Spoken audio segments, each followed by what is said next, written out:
filinkan maanta ma ku talinayo inuu daawado qof da ahaan ka yar 15 sano sababtoo ah Laura gabadha filinkan ku jirta waxay ka shaqeysaa waxyaabo aanan wanaagsaneyn anshax ahaan si ay u hesho lacagta iskuulka una maareyso nolol maalmeedkeeda caadiga ah. waxayna Laura la kulantaa ragga lacagta haysta iyada oo u sameeysa wax walba ay raggaasi doonayaan isla markaana waxay ka soo qaadataa lacag. haddaba haddii ay tahay tani markii kugu horeysay ee aad daawato channelkeena fadlan subscribe saar muuqaalkana like saar si aad ula socoto filimada cusub ee aan idiin soo gudbin doono. filimkan waxa uu ku bilaabanayaa gabar lagu magacaabo Laura waa gabar 18 jir ah oo aad u qurux badan iyada oo akhrisanaysa casharka isla markaana ku sugan isla gudaha iskuulka ayay si kadis ah u dareentay xanuun dhanka caloosha ah ilaa ay dhulka ku dhacday. markii dambe Laura waxa ay la kulantay qof ka mid ah shaqaalaha iskuulka taas oo weydiisay sababta ay ugu muuqato inaysan waxba cunin oo ay tahay qof baahan baahidaasina ay sabab u noqotay inay la suuxdo. Laura waxay u sheegtay inaysan haysan lacag ku filan si ay ugu noolaato. waxay sheegtay aabaheed inuu yahay sabool la nool daruufo dhaqaale hooyadeedna ay tahay kalkaaliso caafimaad maadaama uu dakhligooda yar yahayna aysan awoodin inay ka caawiyaan kharashaadka cuntada iyo kan waxbarashada.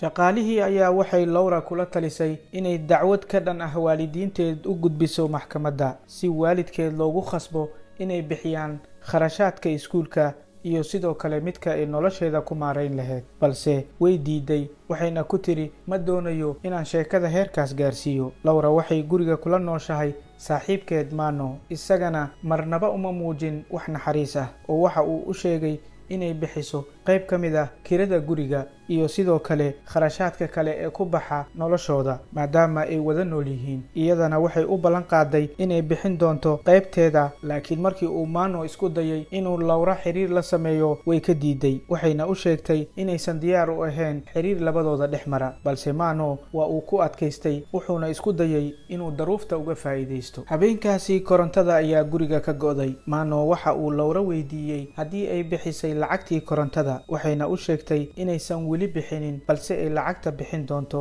inkastoo aysan ogeyn halka ay ka keeni doonto lacagta maadaama aysan haysan wax lacag ah. waxayna u sheegtay inay raadin doonto shaqo si ay u hesho lacag. habeenkii labaad Laura waxay internetka ka raadisay shaqooyin waxayna aragtay shaqooyin badan balse waxay u badnaayeen shaqooyin ay qasab tahay inay ka shaqeyso saacado badan taas oo aan ahayn wax suuragal ah maadaama ay tahay ardayad dhigata iskuulka. laakiin ugu dambeyn Laura waxay aragtay mid ka mid ah website-yada loogu talagalay dadka waaweyn halkaas oo la isku shukaansado waxayna ragga website-ka ku jira raadinayaan gabdho gabdho ay waqti la qaataan. Laura isla markiiba waxay fariin u dirtay qaar ka mid ah raggaas oo xilligaas online ahaa ama baqadka ku jiray waxaana ka soo jawaabay fariinteeda nin lagu magacaabo Joy waxa uu ku dhahay Laura waxaan u baahanahay kaliya inaan waqti kula qaato haddii aad ii ogolaatana aan quruxdaada ku raaxaysto iyo erayo kale oo aan halkan lagu sheegi karin. wuxuuna intaasi u sii raaciyay markasta waan joojin doonaa haddii aad dhahdo ma rabo wax khasab ahna ma jiri doonaan. Laura way ka ogolaatay inay la kulanto Joy ka hor inta aysan bixin waxay nadiifisay jirkeeda xitaa waxay horey u sii qaadatay waxyaabaha looga hortago uurka. markay tagtay halkii uu Joy joogay si diiran ayuu u soo dhaweeyay wuxuuna isla markiiba u dhiibay waraaq uu ku qoray dalabkiisa iyo waxyaabaha uu uga baahan yahay macnaha wuxuu u sheegay inay sheekada u dhameyso wuxuuna ka codsaday inay gabi ahaanba dharka iska bixiso wayna ka aqbashay. markuu arkay quruxdeeda ayuu ammaan kala dul dhacay wuxuuna ku yiri tani waa sababta aan kaaga soo xushay dumarka kale ee website-ka ku jira. markay dhamaatay marxaladii ugu horeysay isla markaana ay dharka iska bixisay Laura waxay sii akhrisay warqadda waxa ku qoran waxaana warqadda ku qornaa inay soo qubaysato waxayna aaday suuliga si ay u soo qubaysato. markii ay soo laabatay Joy waxa uu jiifay sariirta isaga oo qaawan wuxuuna weydiistay Laura inay nafteeda u hibayso wayna ka ogolaatay waxayna ugu tagtay sariirta. waqtigii ay ku heshiiyeen markii uu ku sii dhow yahay dhamaad Joy waxa uu Laura weydiiyay magaceeda saxda ah sidoo kale waxa uu bilaabay inuu wax ka weydiiyo nolosheeda iyo sababta ku kaliftay inay qaabkan lacag ku raadiso isaga oo ula jeeda ficilkan anshax xumada ah ee ay lacagta darteed u sameynayso. Laura waxay u sheegtay inay lacagta u baahan tahay si ay isaga bixiso kirada guriga iyo sidoo kale waxbarashada. Joy isaga oo daruufteeda uga faa'iideysanaya ayaa waxa uu ku dhahay adduunka meel kasta waxaa lagaaga baahan yahay lacag, xiriirkeennana waxa uu noqon doonaa mid ganacsi iyo raaxo isugu jira. Markay iswareysteen kadib maalintaasi, Laura waxay ogaatay in Joy uu yahay nin xaaskiisa iska furay balse mar kale dib u guursaday. Markii uu dhamaaday waqtigii ay ku heshiiyeen, waxa uu siiyey lacagtii waxayna baxday iyada oo faraxsan. Banaanka markay u baxday ayay bilowday inay lacagta tiriso, kadibna makhaayad ayay saaxiibadeed geysay oo ay u iibisay cunto iyo cabitaan. Markii labaad maalin kale ayaa waxay ka raadisay internetka isla shaqadii, waxayna la kulantay nin kale kaas oo u sheegay Laura in xaaskiisa aysan siinin wax dareen ah muddo ka badan 1 sano. Waxa uuna ka codsaday inay kulmaan, laakiin ma awoodin ninkaas inuu Laura geeyo hotel. sidaasi darteed waxa uu u sheegay inuu kula kulmi doono gaariga dhexdiisa. kadibna waxay howshooda ku dhamaysteen gaariga dhexdiisa, wuxuuna siiyey lacag isagoo uga tegay meel cidla ah. Laura iyada oo murugaysan ayay dib ugu soo laabatay guriga, waxayna u sheegtay saaxiibkeed Mano in nafteeda ay u hurto sidii ay ku heli lahayd kirada, balse isaga marnaba uma muujin wax naxariis ah. waxayna go'aansatay inay isaga tagto guriga kana guurto isla markaana raadsato guri kale. maalintii dambe waxay makhaayad kula kulantay wiil lagu magacaabo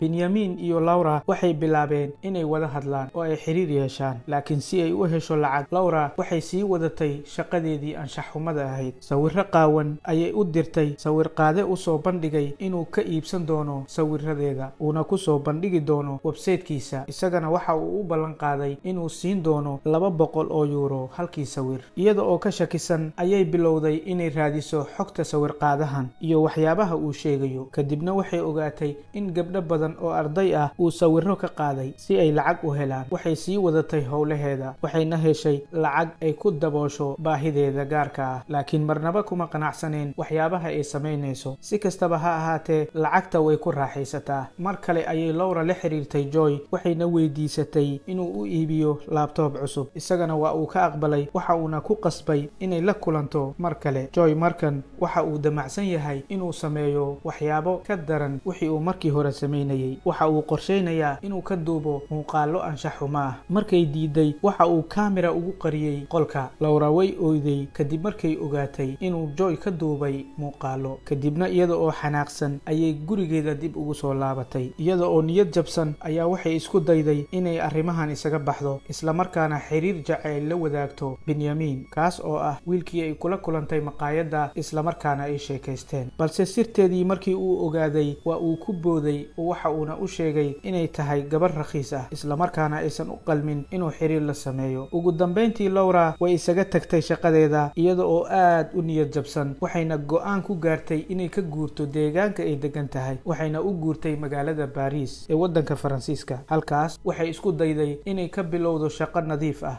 oo aan ahayn tii anshax xumada ahayd, isla markaana waxay raadsatay shaqooyin kale oo ka duwan midaas oo ah shaqooyinka ay dadka caadiga ah qabtaan. waxayna codsiyo u dirsatay sharikado badan oo waddankaasi ku yaala. sidaasi ay tahay, waxa uu imaanayay mar walba fariimo ka soo gaarayay dhanka Joy oo ah ninkii ugu horreeyay ee arrimahan ay la wadaagtay, isla markaana uga faa'iidaystay daruufta. isagana waxa uu doonayay inuu mar kale la kulmo, laakiin mar walba way ka diiday. ugu dambeyntii waxay heshay shaqo maqaayad ah kaas oo ay ka sii wadatay shaqada iyo waxbarashadeeda. waxayna ugu dambeyn gashay imtixaankii ugu dambeeyay ee iskuulka, wayna ku baastay weliba si heer sare ah. ugu dambeynna waxay gashay jaamacadda. dhammaadka filimkana waxaa ka soo muuqanaya Laura oo ka qayb galaysa barnaamijyo aad u fara badan, iyada oo ka sheekaynaysa nolosheeda iyo rafaadkii ay soo martay. waxayna ka hadashay dhibaatada ay la kulmaan gabdhaha ardayda ah iyo midda ay iyada la soo kulantay. kadibna waxay qortay buug ka hadlaya nolosheeda iyo daruufihii ku kalifay inay nolosha ka dhacdo oo ay noqoto qof rakhiis ah.